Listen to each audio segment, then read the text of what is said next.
na, sasalubungin ka ng... Yes, you are coming also, Princess Tom. Sasalubungin ka na ng iyong mga taga-suporta. Eto na siya, mga kapamilya. At...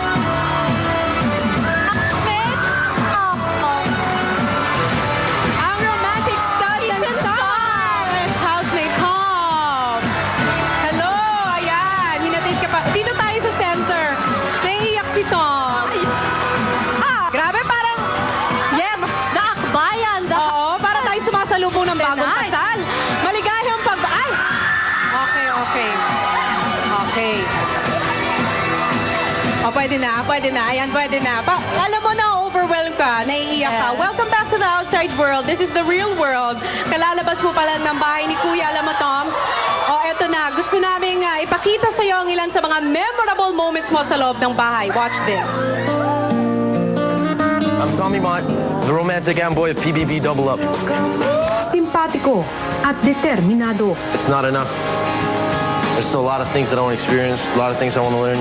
Isang binatang malakas ang kalooban. Lahat na natutunan ko talagang di mapapalitan. Because no matter how hard it is, no matter how much I want to complain or how much I do complain, I'm really thankful for the opportunity. Mapagmahal na kaibigan.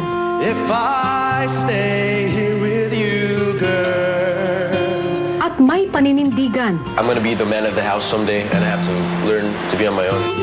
Hindi takot na ibahagi ang opinyon sa ibang mga kasama. Don't lose hope. Keep fighting because I know things will get tougher.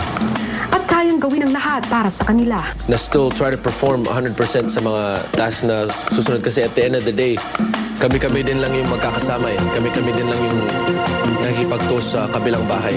Marami mang naiwang bakas ng pakikisama sa iba sa loob ng bahay ni Kuya. And the personal insights that I've gained throughout my stay here are nothing short of irreplaceable.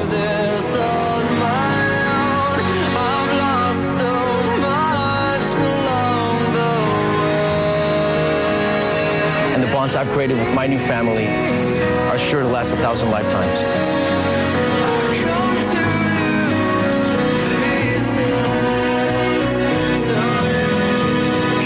Patuloy pa rin ang pagharap sa tunay na laban ng buhay. Tom.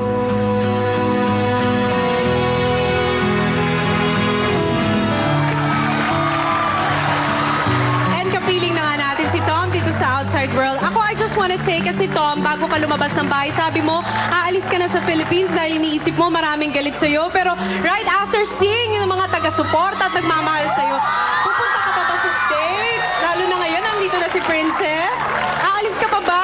I don't want to. I was just scared. Natatakot talaga. No need to be scared, Tom. Oh, what did you learn inside the house after the whole experience of being a housemate? A lot of things that I don't have to be strong all the time to be part of a family. Na kailangan kong sandalan.